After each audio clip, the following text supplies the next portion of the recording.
খোকা, তুই কেমন আছিস? কেমন আছিস বল? আমার জ্বরটা সেরেছে রে, শরীরটা দুর্বল। আমার জন্য ভাবিস না রে, আমি ভালোই আছি। তোর বাবাও চলে গেছেন, আমি গেলেই বাঁচি। কতদিন তোর সঙ্গে ফোনে হয় না কোনো কথা, তাই তো তোকে ফোনে পেলে ঠিক থাকে না মাথা।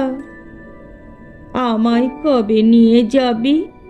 আমার বড্ড লাগে একা। হ্যালো, লাইনটা কেটে গেল নাকি কেটে দিলি খোকা?